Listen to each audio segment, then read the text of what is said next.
Okay, hi, it's Rick, St. Dennis, and this is a by request video. Um, I'm going to talk to you today about hair theory. Theory. This is not a tutorial on how to do hair. Well, it kind of is, but not really.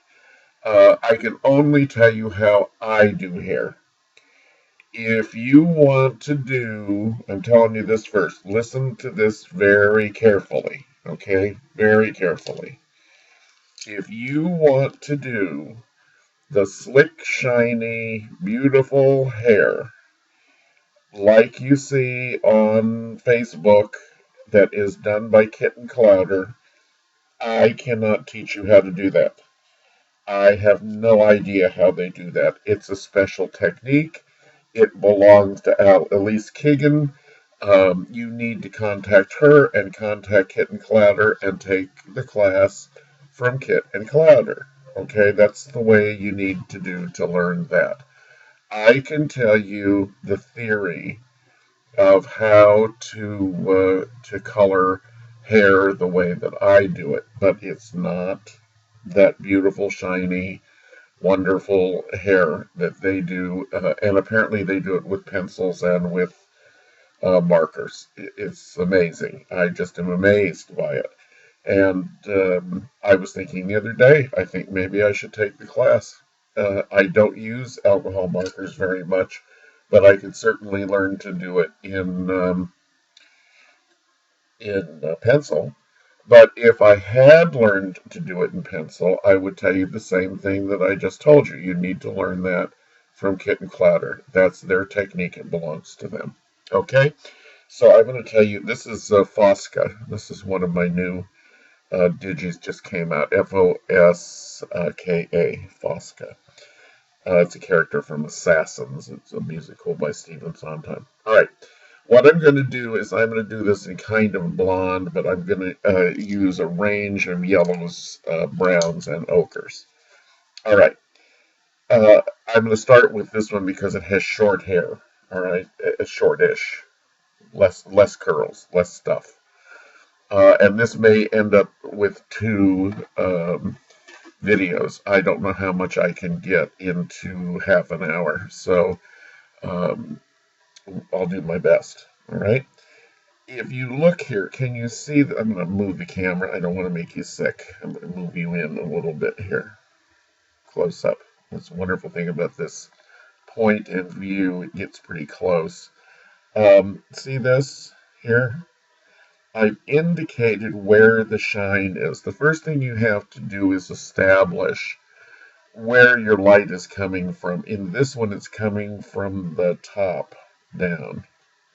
Okay, so there's a shadow over here, and there's a shadow that goes into this wave that is under these curls. All right, so you remember I told you when we were doing ribbon, I think, um, you want to leave areas when you're doing pencil. You want to leave areas that are the lightest, the white. You can always go back and fill that in. But the thing that I have noticed, and please don't be offended if I say something, I'm teaching. I don't think. I'm not sitting here thinking about everything that I say and trying to be politically correct. I want you to be better. I want you to learn. I want to be better and learn. So I'm just putting in some light color here. But the thing that I've noticed, what I started to say, is the hair gets really, really heavy, dark. You don't. There's no light left in some of it. Um, so you've got to leave that light, and this is not showing up hardly at all. I probably should have used Prismacolor. I'm using the Polychromos, and I should have known better. They're fine, but they just don't show up like the Prismacolors do on the camera. All right, I hope you can see that, but that's all right because I'm going to do it several times. Now, also, I think that my approach is to use a lot of colors. I probably use too many colors. So I'm going to go now to another yellow. Okay, and I'm going to intensify that color. This one's going to show up better. Yep, does. Okay. So see, I'm going on this side of that, where that shine is going to be. And then I'm going down here, and it gets darker into the crease. And then you have to ease off because it's like this. It's that shape. All right, let me show you here. And just on a piece of paper. All right. So the shine is dark, and then it lightens up to almost nothing, and then it gets dark again, and it goes down in the crease where it's darkest. And see how that makes that illusion. You're sculpting with color. This is a concept you just have to get in your head. You're sculpting with color. It's lightest where it's highest, and it's darkest where it's lowest. Okay? So, practice. Okay?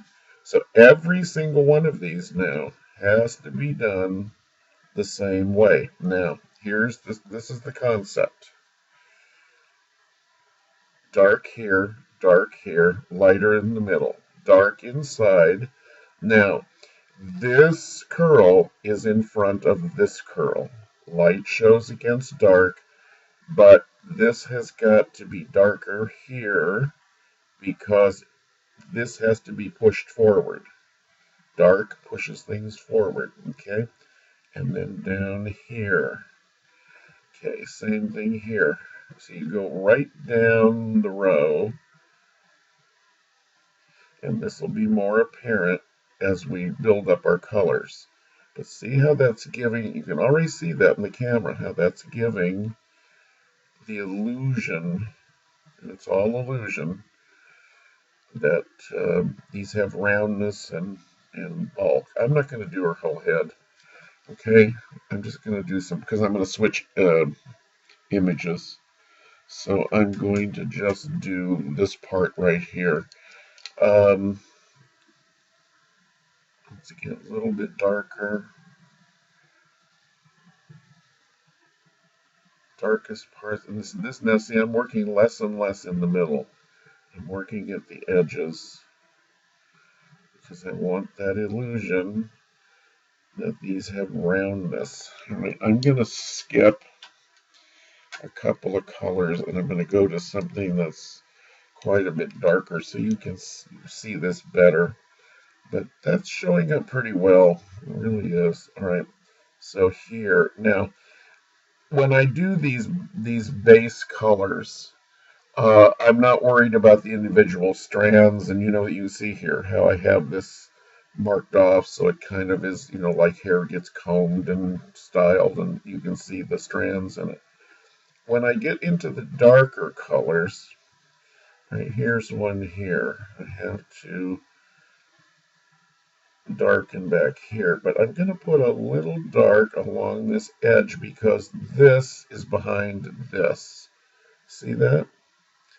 All right, and then this, I'm going to make this less regular. Okay, so I'm going to do maybe some of these, most of these. Then remember, you can get a lot of shades out of one pencil. So you do some of them lighter, and then some of it you push more. You've got to be careful with pencils because when you push too much, the wax blooms to the surface. Excuse me, it's still allergy season. Okay.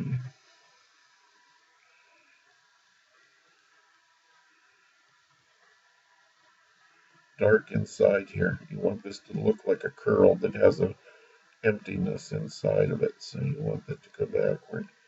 Now I can kind of color, this is called coloring across the trough. You're putting color on both sides, but it's working, it's making that V dip. Here you don't have the V dip, it's a curl against a curl.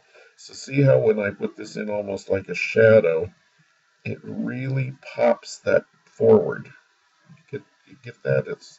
You're going to see me do it a lot. So 10 minutes just go zoom just by. It's so amazing. You know, it's like I have a clock in my head when I'm teaching my class. I'll all of a sudden look up and go, what time is it? And somebody says 3 o'clock. It's the same thing every day. 2 hours are just gone. I don't know what happened. It's amazing. All right, so you get the idea. See how that's getting that sense of that's all we're looking for here, folks.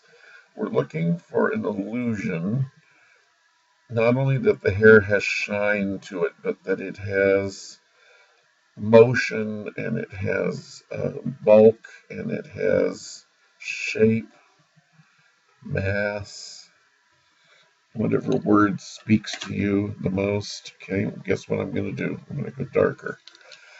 Okay, so I'm going to go down in here. This is, I believe, if you can be keeping count, I believe this is color number 5. As I said, I may use too many colors. I don't know. It's the way I work. When I was doing decorative painting, they used to complain that I used far too many colors. They wanted a palette of about 13 different paint colors, and I'd use pretty much traditionally 20 or 25. So I don't know what that means. If it means that I'm lazy or I don't know. I think if you got it, you use it. You know. And then on the other hand, I keep saying you don't need sets of 120 pencils, so that's me. One major contradiction. Okay, see, you can color cross the trough there because you're making a V. Eventually, even with this coloring across the trough business, you're going to have to choose at the end. You're going to have to choose where you want your darkest, because there always has to be a darkest. Otherwise, you aren't telling the eye the information that it needs to know. Okay, see that? It's not picking up the subtleties, the amazing subtleties, but it is picking up the sense of shape. Okay, the sense of this is going up and this is going down. All right, we're going to make this the darkest here. Okay, this is going to have to be dark. This is going to have to be darker because we want it to pop up. Remember, there's this here.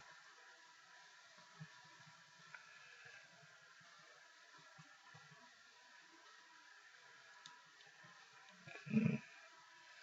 Now, what I didn't do is I rushed. I should have taken a little bit more time. I'll do it on the next one. But remember, I've been telling some of you in comments,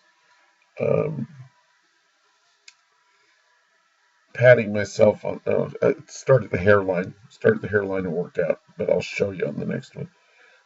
Patting myself on the back a little bit. See how this is drawn? There's very little shadowing in here, but there is shadowing inside the curls and a little bit, the hatch lines. You see how I follow my own hatch lines, but you have to also follow physics. And it's where the light comes from. Remember, I told you the light's coming from the top. If you don't hang on to that sense of where the light is coming from, or if you make a mistake, you'll notice. I mean, you'll see it. Oh, let me show you one thing on this. I'm going to grab a purplish pencil. Remember that violet is the complementary color of yellow. If you mix a primary with a secondary, so the primaries are red, blue, yellow, okay, and you mix that with the secondary color that is across the color chart, okay. So red, blue, yellow. All right. Yellow and well, they're closer together. Green. This makes green. Red and blue make violet. orange. Okay, these are your. What did I put there? I just made a mess of myself. A violet. This is a V, not a Y. There we go. Okay, now we're good. Okay, these are your complementary colors. So the complementary color of red is green, the complementary color of yellow is violet, and the complementary color of blue is orange. You mix this and this, it makes brown. You mix this and this, it makes brown. You make this and this brown, okay? The reason that this is important is I can go over the top of this, and I'm not really going to get purple. I'm going to get a shadow color. And using the complement, it should be a shadow color that works. So I can use this to really deepen where I want it really dark. See how that makes this sort of neutral shadow? It's a color, but you look at it and you go, what color is that? It's not really gray. It's not really brown. No, it's violet, but it's mixed optically. The yellow is coming through the violet, so it's an odd color and probably not a color you would use on purpose. Oh, this is what I was saying, where you have to make a choice when you go across the trough. You've got to darken so that that pops up. Okay, see, so now you're really getting that sense of the shape of those curls. Now, just remember, when you go to your skin, normally we do the skin first and then we go to the hair. Maybe you need to do the opposite. You need to do the hair first and then go to the skin. There's going to be a shadow here that's from the hair. So you have to consider all those things. This business of just doing something a single color, is the better you get, the less satisfied you're going to be. And I'm going to do the same thing here. Look, I'm going to leave a shine. I mean, you don't want shiny faces. That's what powder is for. But I'm going to leave a little bit of shine on that forehead. I'm going to do this quickly. I'm not going to spend a lot of time on this. But shadow. See how that makes that pop forward? And then each of these has to also be shadowed. Okay.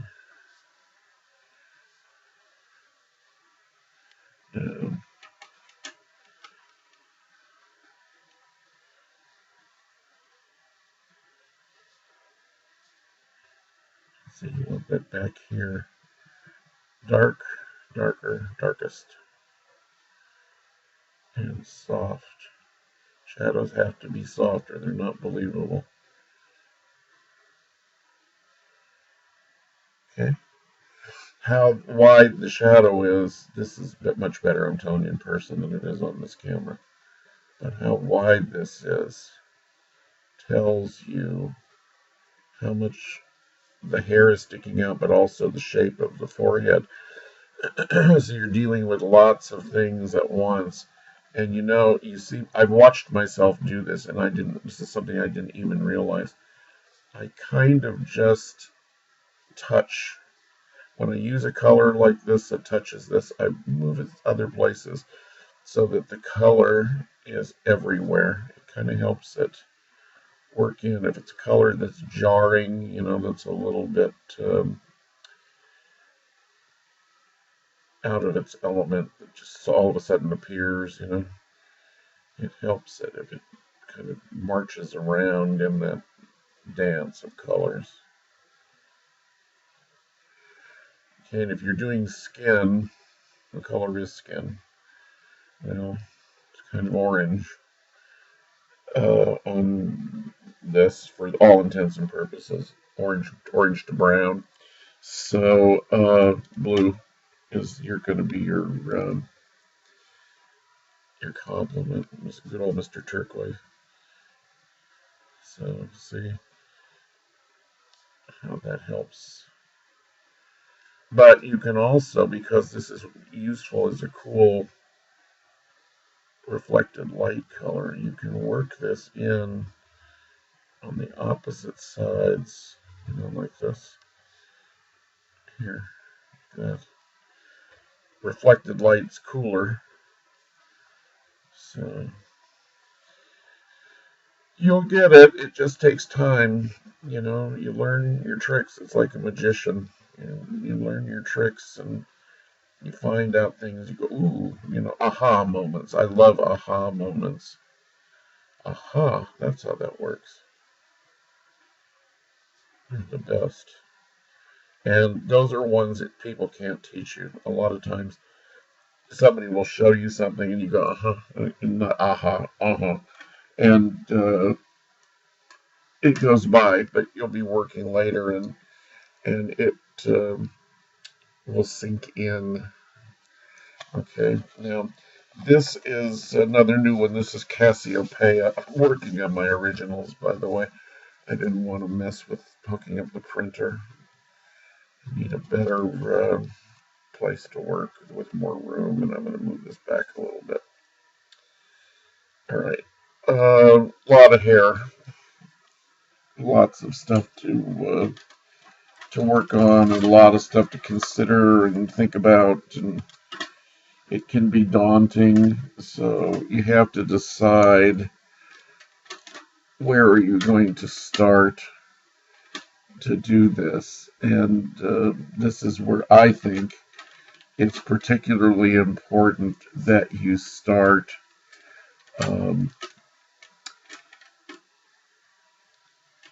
kind of the way that it was drawn when I drew this. I mean, this is just how I draw things. I always start with the skull, and then, I mean, it is a skull. I darken in, figure out where the eye sockets are, and the mouth, and the cheekbones, and the teeth, and stuff. And underneath here was originally a line that told me where the skull was and the ears and how this all works. And then I start doing the hair, and usually I do this part around the face first and then start building into this, okay? You have to look at it closely. All right, let's say the light's coming this way, okay, across, down like this. You're going to have light over here, and you're going to have light over here. Okay. Same on this. Light. Light. This is going to be higher and lighter than this because it sticks up more. This is going to be where it's going to be dark. These you can do tomorrow. They don't have to be done this minute, but you do need to keep them in mind because they're going to have to be figured in to the physics of the illusion. Okay. Where are they lightest and where are they darkest? Now, next thing I would do is this one. This is a little piece of hair that is supposedly, the way it's drawn, kind of holding this all together. See it? It's kind of like a ponytail holder. Okay. Now, next, you stay close to the hairline. This is the bottom of a curl. This is underneath this one. You look at it carefully. See, this is back. This is forward. And shine. Here's your shine. We can adjust all of these later. This is behind. See it? Pop that forward. So I'm going through and I'm laying down the information that I need to continue. Okay, the next colors and so forth. It can all be adjusted, but it can only be adjusted if you take the time now to leave the color, leave the color away from the centers, leave those light spaces. The white is the paper, or a very light tone of color over it. You don't want to get it heavy. If you get it too heavy, Now, you know her. I hope you have one of her because you can be coloring along and you get the idea. All right, let's go back up here to what we were talking about, around the face. All right, so we did this piece here, and we left a shine. We decided the light's coming straight down from the top. Okay, under here, this has got to pop forward. Look at it carefully. It's, the hair comes down, it comes around, it curls. This is close to you, this is further away behind. It's got to pop forward. This has got to pop forward because it comes this way and then behind it. See it? It's drawn. It comes behind it. Here's a shadow that I gave you as a tip. All right.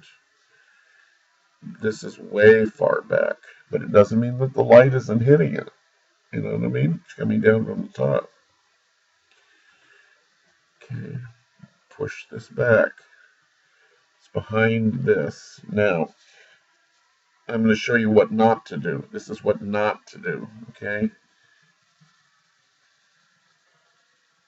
It doesn't mean that we ruined it.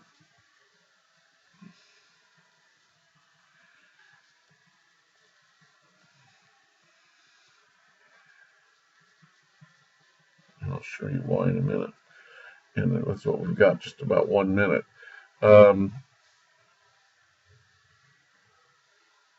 In this kind of a situation, you're relying on me, really. You're relying on the artist to have put some shading underneath because you didn't indicate anything. Do you see how this already is having a sense of in and out, closer and further away? This has a sense of nothing. It's all one color. Now, remember I said you didn't ruin it. If you go in with a darker color and you do your work like you're supposed to, okay, darker, lighter, lighter, lighter, lighter, skip, go back, push, push, push, push, push, darker.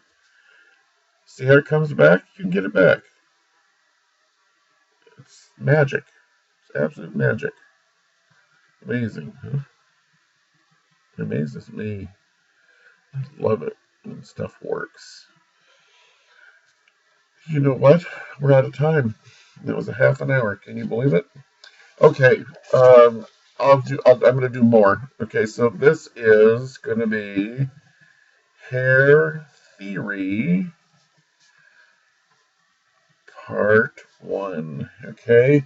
There'll be a Hair Theory Part 2. Will it be today? I don't know. It depends on if my voice holds up. It's early in the day, so maybe so.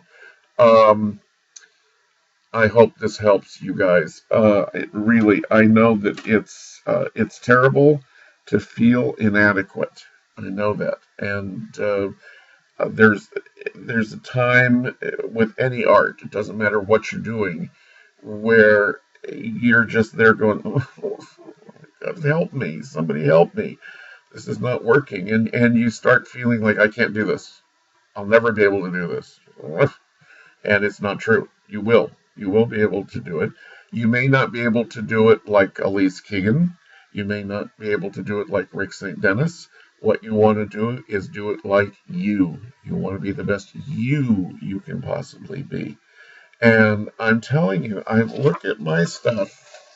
I look at the things that I do and the things that I draw, and I go, geez, it's only taken 65 years, but you're kind of getting the hint, kid. There's stuff that you do that is not at all bad, and you know what? People like it, and they want to color it, so you must be getting there somehow, and maybe by the time I'm 80, if I live that long, I will have it down, but don't give up. Believe in yourself, okay? You'll get it. It'll be fine. All right? More later. I have new film editing software, so I'm going to try that next. Okay? And boy, am I frustrated. I don't think I'm ever going to get it. Okay. Rick out. Bye.